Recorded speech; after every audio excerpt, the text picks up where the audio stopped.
Hello, BookTube, and welcome back to Poetry Thursday, a little BookTube ritual that a handful of channels do where we read and, in my case, gas on and on about poetry on Thursdays. And for a long time, I have been doing Poetry Thursday in one particular way. Everybody else wonderfully bounces around from poet to poet, from theme to theme. It's wonderful to watch the videos. I've felt guilty this whole time watching them without making any of my own. I instead have hitched my wagon to this. 20th century American poetry, a big, fat, heavy anthology of the time and place where poetry went to die as a popular genre. Your ordinary general purpose reader does not read the newest volumes of poetry. Absolutely not. Think of a general all-purpose reader that you know. Well, me, I am a general all-purpose reader. I've done a hell of a lot of it, but still, that's what I am.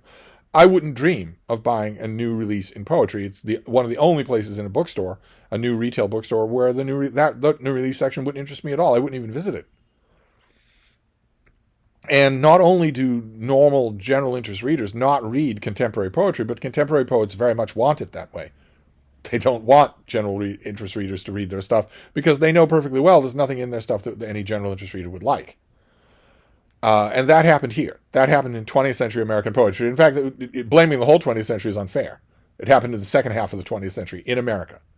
And that the fad that happened then, that broke on the world then, took over the rest of the poetry world, as you would expect it would. Learning a discipline in order to be judged on whether or not you do that discipline well or poorly, is a drag, man. If you can recreate the genre that you're talking about so that literally anything that you or anybody else does is poetry and cannot be considered bad, well, then Bob's your uncle. The world is your oyster. Same thing with contemporary art. The minute you convince investors, speculators, and the general populace that you putting a strapped canvas on a wall and throwing buckets of paint at it at random, and then varnishing and framing that. The minute you convince the world that that's art, you've got it made. You've absolutely got it made. It isn't. It isn't art. Art is a craft like anything else, and people learn it in an apprentice period, and then they're either good or middling or great at it, or bad at it. But not so with poetry. And who knows if poetry will ever go back? Who knows if the genre of poetry will ever be something that a hurried commuter to his job from Scarsdale would pick up right alongside the latest novel and the latest biography of Lord Nelson. Once upon a time, that was true. Once upon a time, those commuters existed, those readers existed. They don't anymore, and they're not wanted by the poetry world. And this book chronicles that.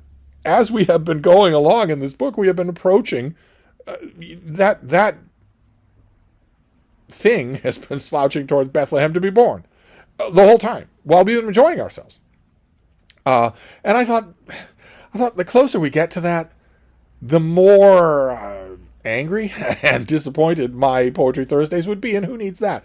But the Literary Buffet, a couple of weeks ago, did a video in which he called me lazy, said I was lazy for dropping Poetry Thursday, and of course with Irish Catholic guilt, I cannot abide that, so all right. So that might be true. We probably should persevere. So that is what we're going to do for Poetry Thursday. We're going to revive Poetry Thursday and persevere. At the very least, until we get to Bikini Atoll. Until we get to the one poem, which I will read in its entirety, the one poem that actually did it. Ground zero of the death of a genre. But we're not there yet. We're not there yet. We're a few Poetry Thursdays away. So today we are dealing with a poet named Lorine Niedecker. And Lorine Niedecker embodies, unknowingly, I don't think she was all that aware of it. I certainly don't think she connived in it. But she embodies a lot of the crapola that is going to come to dominate what will be called the genre of poetry. A lot of it will have to do, almost all of it will have to do, with the personality of the poet, with the personal background of the poet, with the individual idiosyncratic details of the poet's life. So the poet will write a nine-line verse. It isn't verse, it's just sentences. About that yellow wallpaper with the milkmaids on it. and how much that means. And you don't have any idea what that means. You are needed. It is needed that you know what that means in order to understand this poem, but you don't know what it means unless you know enough about the poet, unless you've slept with the poet and know that the hallway to the bathroom in their childhood home, which was destroyed, so there's no chance of anyone ever seeing it or knowing it, unless you know that the wallpaper on the bathroom wall was milkmaids in a sylvan landscape. No one knows that but the poet. It has no significance unless the poet gives it significance. But nope, this is literally all about me. I'm going to put on a black turtleneck sweater, and I'm going to pose in front of people, and I dare you to say, that's junk. I don't have any idea what that reference is to, and I shouldn't know. How could I? The house has been demolished, and I shouldn't have to know you personally to think to understand your poem. No one will dare to do that, and all of that is a cult of biography, and Lorine Niedecker comes in for that. Her father was a carp farmer. She grew up in the fields, or first lived in a house when she was 14. Her first child was a pine cone. Her second child was a marmoset. Her third child miscarried 15 times. That one child, she didn't love her husband, did love her husband, had an enormous affair with a far more influential poet who was also garbage. And that's the key. It's not that she led a sad and checkered life. It's that the sad and checkered life was picturesque, man. She's not some artsy-fartsy poet writing in meter and rhyme. Her stuff doesn't have to scan, man, because her father was a carp farmer. You just don't get it, that's all. Utterly ridiculous. And also the opposite of anti-elitism. I don't think I need to point that out. That is not anti-elitism. That is the exact opposite. That is exclusive and gated a community as anything gets. Anyway, she's next.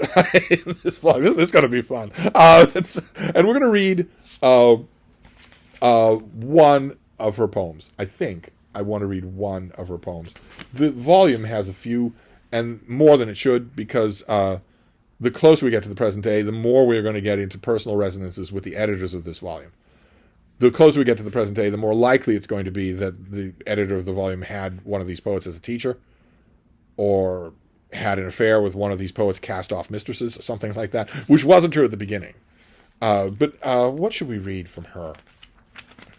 Let's read the late 1950s, so we'll put off the pain, because she wrote late, so if we read later stuff, it would be painful. I'm going to put that off as much as I can. We'll read something from the late 1950s. This is called The Element Mother, and part one is called She's Gone. The branches' snow is like the cotton fluff she wore in her aching ears.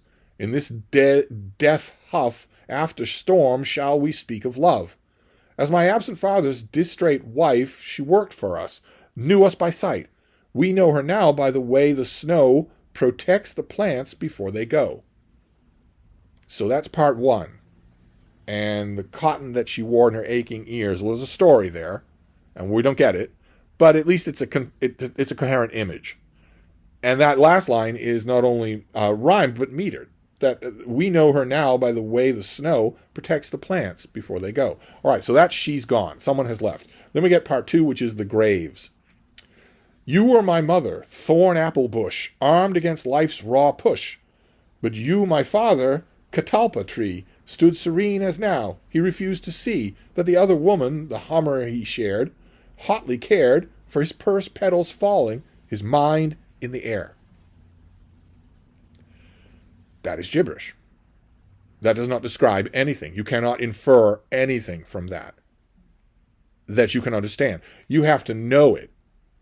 You have to know what's going on before you can understand this.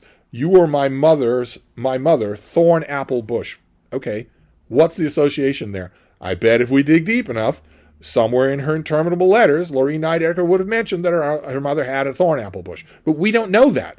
And you shouldn't have to read those letters to figure that out. It doesn't make any sense in the verse. And also the father, a catalpa tree. Okay. So maybe he had one of those. Or maybe he was familiar with it or leaned against it or whatever. But anyway, those are the graves. Are those plants associated with the parents' graves? It's never said. Then we'll move on to part three, which is called Kepler. Comets, you say, shoot from nothing? In heaven's name, what other than that then matter can be matter's mother. Okay, so let's read that again. That's it. That's all for part 3. Comets, you say, shoot from nothing? In heaven's name, what other than matter can be matter's mother? So that's going to have something to do with the mother that has been present throughout this this poem, but we don't have any idea what. And also, on its flat reading, it is nonsense. No one ever, from the ancient Greeks on, no one has ever said that comets come from nothing. So you're setting up something that it doesn't make any sense at all. It's like you're starting a poem by saying, well, why do people say that sunsets are green? Sunsets aren't green. No one has ever said they are. So why are you doing that? We'll never know. The final part is only 3 lines long, and that's as much of it as we get. So the element mother is not all that satisfying. And I wish I could say, well, things are looking up. Things will look up, don't you worry. But it's not true. Because next time, we will, of course, get the famous poet that she hooked up with. So we'll get that. And I won't hold out much hope, but I don't want to be accused of laziness. We will forge on, at least to the Bikini Atoll of the poems, and maybe all the way to the end of the book. Who knows? I don't think we can do all this. We can get all the way to the end of this book by the end of the year. So there you go, though. That is Poetry Thursday. A little sour note and a panoply of otherwise wonderful videos. So I will wrap this up, and I will be back. Thank you, BookTube.